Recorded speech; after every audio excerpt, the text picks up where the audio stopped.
चलिए, जब political parties की बात हो रही है तो यहां पर भारतीय जनता पार्टी और नेशनल कॉन्फ्रेंस के हवाले से एक और खबर आपको बताएं। चूंकि 31 दिसंबर आपको याद होगा कि 20 तारीख को मीटिंग हुई, इसको तय पाया कि गुपकार अलायंस एहतजाज पर निकलेगा, लेकिन हदबंदी कमीशन को लेकर भी जो मुसलसल बातें काफी ज्यादा की जा रही थी और बीजेपी और नेशनल कॉन्फ्रेंस ने अपने एतराजात दर्ज करा दिए। जम्मू सूबे के लिए मजीद सीटों की मांग हुई है और दूसरी तरफ नेशनल कॉन्फ्रेंस ने मांग की है कि हदबंदी को इल्तिवा में रखा जाए। नेशनल कॉन्फ्रेंस ने यहां पर मांग की है 31 तारीख को, दरअसल चूंकि कल लास्ट डेट थी जब अपनी शिकायत जो है वो सबमिट करानी थी, एतराजात दर्ज करवाने थे, और 20 तारीख के बाद जब एसोसिएट मेंबरान जो मीटिंग में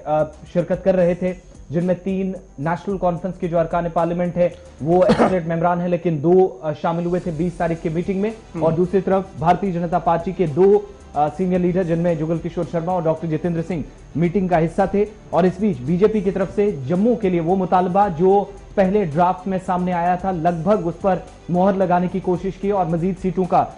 मुतालबा कर दिया है जम्मू सूबे के लिए। तो दूसरी तरफ कमीशन के सामने नेशनल कॉन्फ्रेंस ने एक बार फिर पॉपुलेशन,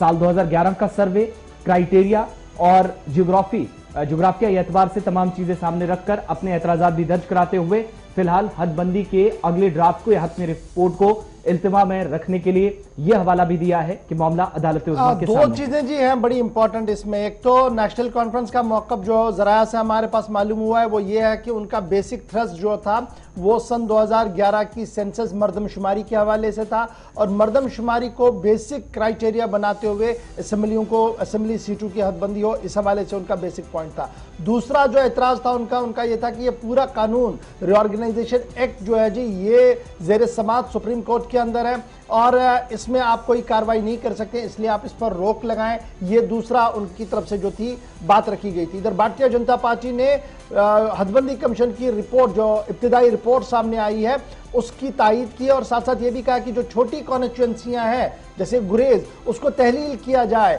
और जम्मू के अंदर मजीद कॉन्स्टिट्यूएंसियों को बढ़ाया जाए, क्योंकि जोग्राफियाई एतबार से और आबादी के एतबार से जम्मू डिस्ट्रिक्ट के अंदर बड़ी कॉन्स्टिट्यूएंसियां हैं और जिनको तोड़ना और नई कॉन्स्टिट्यूएंसियों में तब्दील करना वक्त की अहम तरीन जरूरत है। इधर याद रखिएगा ये दोनों बातें अपनी अपनी जगह, क्योंकि कल आखिरी दिन था एतराजात जमा करने के हवाले से। पैनल की सरबराही justice retired justice Ranjana Prakash Desai कर रही हैं, उनके साथ chief election commissioner Sushil Chandra जी है, स्टेट इलेक्शन कमिश्नर के शर्मा मेंबर है और 5 एसोसिएट मेंबर्स, 3 नेशनल कॉन्फ्रेंस के, 2 बीजेपी के। पैनल ने क्या सजेस्ट किया था इसको भी जल्दी से याद रखिएगा, क्योंकि इसके बाद हमने ब्रेक पर जाना है। पैनल ने कहा था कठुआ, सांबा, उधमपुर, किश्तवाड़, राजौरी ये जनाब जम्मू डिस्ट्रिक्ट के रहेंगे जी, जहां पर सीटें बढ़ेंगी, और अगर एक आधी सीट बढ़नी है वो जिला कुपवाड़ा के अंदर बढ़नी है, कश्मीर सूबे के अंदर। तो इस तरीके का जब बात सामने आई थी तो एतराजात, जवाबी एतराजात, बयान, काउंटर बयान, दलीलें और काउंटर दलीलें जो है वो देना शुरू हो गए थे। बाहर सियासत काफी गर्म थी, लेकिन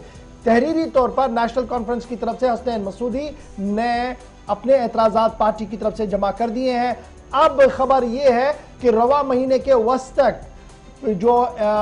डिलिमिटेशन है, हदबंदी कमीशन जो है वो एक बार फिर मीटिंग कर सकता है और उस मीटिंग के अंदर मजीद आगे का वे आउट ढूंढने की कोशिश की जाएगी। इसी महीने के वस्त तक जो है वो खबर सामने आ रही है।